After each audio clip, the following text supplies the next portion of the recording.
दोस्तों, वंदे मातरम।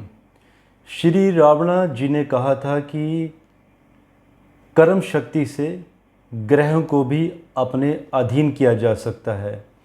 अगर आप माइथोलॉजिकल स्टोरीज़ में कभी आप लोगों ने ध्यान दिया होगा तो रावण ने सभी ग्रहों को एक वक्त ऐसा भी था कि अपने अधीन कर लिया था।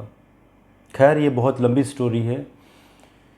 मैं बताना चाहता हूँ आप लोगों को कि राजनीति में अभी तक ऐसा कोई एग्जाम्पल सेट नहीं हुआ है, क्योंकि हमारे यहाँ पर जब कुछ बहुत बड़ा हो जाता है तब उसके बाद सिस्टम की आंख खुलती है कि इसके ऊपर विचार करना चाहिए था, और सिस्टम हमारा वहाँ तक सोच ही नहीं पाया। मैं बात करना चाहता हूँ उत्तर प्रदेश की। अगर मैं उत्तर प्रदेश के चीफ मिनिस्टर, जिनको मैं बहुत ही कर्मठ मानता हूँ उनकी प्लानिटरी पोजीशन से, जिनके बारे में मैंने लास्ट एक वीडियो भी दिया था, अगर हम उत्तर प्रदेश की कुंडली देखते हैं, जो कि उत्तर प्रदेश का गठन हुआ था 1 अप्रैल 1937, तो जब ये, अगर हम योगी जी की कुंडली देखते हैं तो योगी जी की कुंडली में उनकी कुंभ राशि है, चंद्र राशि, और उत्तर प्रदेश की राशि है वृश्चिक। वृश्चिक से कुंभ राशि चतुर्थ स्थान मीन्स कि सक्सेस के चांसेस बहुत कम हो जाते हैं। तो यहीं पर बात आ जाती है कर्म शक्ति की। कर्मठ, कर्म प्रधान है, ये शास्त्रों में भी कहा गया है। अब मैं आपको ले जाना चाहता हूँ शपथ समारोह कुंडली में, जो कि 19 मार्च 2017 दिन को 2:18 लखनऊ में योगी जी ने शपथ ली थी as a chief minister of Uttar Pradesh. अगर हम इन ग्रहों की प्लानिटरी ग्रहों की इस समय जब स्थिति देखते हैं तो दो चीज़ें बहुत ही कॉमन हैं। एक तो लग्न कुंडली और नवमांश कुंडली, जिसमें कि मंगल 10वें घर में, जो कि इंडिकेट करता है कि बहुत ही सख्त सरकार होगी, जो कि अपने और परायों में भेद नहीं करेगी, और एक बहुत ही सख्त शासन रहेगा, न्याय वाला शासन। और अगर हम 9th हाउस भी देखते हैं कुंडली का, जिसमें सूर्य बुध शुक्र, और साथ में तीसरे घर से रेट्रोग्रेड गुरु की जो दृष्टि पड़ती है, तो नवम घर होता है न्याय व्यवस्था का।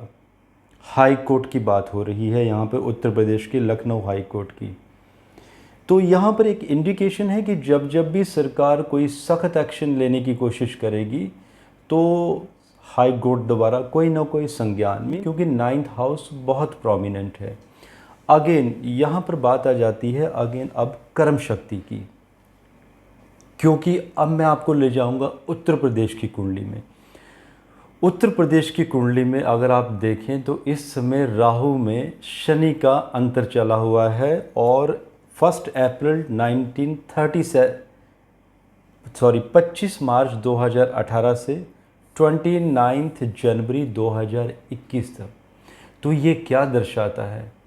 ये इंडिकेट करता है कि अभी शनि एंडिंग पॉइंट पर हैं, और 30 सितंबर के बाद उत्तर प्रदेश में बहुत ज़्यादा सरगर्मियां बढ़ जाएंगी, बहुत सारी परेशानियां आएंगी राज्यों को, बाहर की शक्तियों द्वारा अटैक होगा,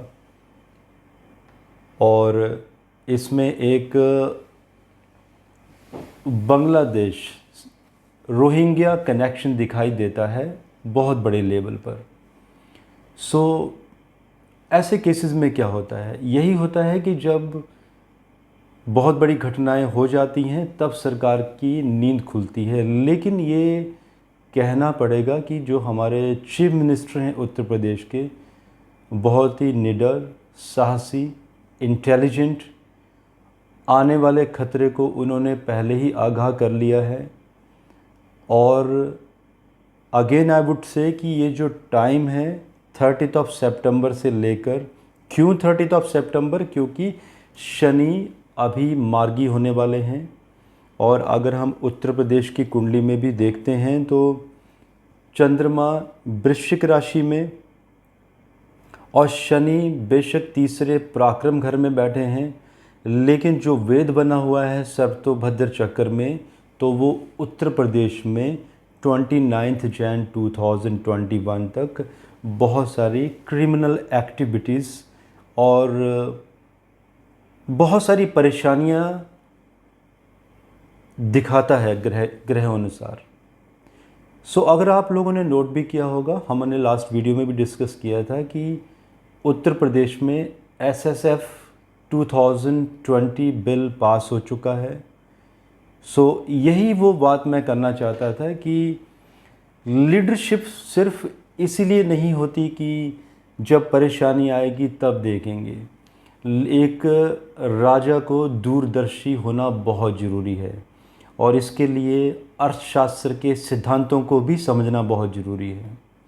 सो दोस्तों, जो लास्ट वीडियो मुंबई का था और ये यूपी का, यहाँ पर मुझे ये कहना पड़ेगा कि एक बहुत सख्त एक्शन होने वाला है। जो लोग भी गद्दार हैं यहाँ पर और कुछ जो बाहर के लोग, again Rohingya connection I am talking about, जो लोग यहाँ पर बिना किसी डॉक्यूमेंट्स के या अपना धर्म परिवर्तन करके टेम्परेरी टाइम के लिए जिन्होंने शरण ली हुई है, सो 30 सितंबर के बाद एक बहुत बड़ा एक्शन दिखाई दे रहा है। और रही बात उत्तर प्रदेश की कुंडली की, सो अभी जनवरी 2021 तक बेशक समय सही नहीं है, लेकिन अगेन कर्म शक्ति जो कि हमेशा प्रधान है और ग्रोथ हो ही रही है उत्तर प्रदेश की। उत्तर प्रदेश अभी और बढ़ रहा है। और रही बात उत्तर प्रदेश की, कभी हम इसके बारे में डिटेल में डिस्कशन करेंगे यूपी की कुंडली में, जो कि कम से कम 30 मिनट चाहिए होंगे कि आगे क्या क्या होने वाला है। लेकिन शॉर्ट में मैं इतना कहना चाहूँगा कि उत्तर प्रदेश एक ऐसा राज्य बनने वाला है जो कि एक बेंचमार्क बनेगा बाकी राज्यों के लिए भी, और इसका श्रेय जाता है योगी आदित्यनाथ जी को। सो दोस्तों, इसी के साथ शुक्रिया, धन्यवाद एंड वंदे मातरम।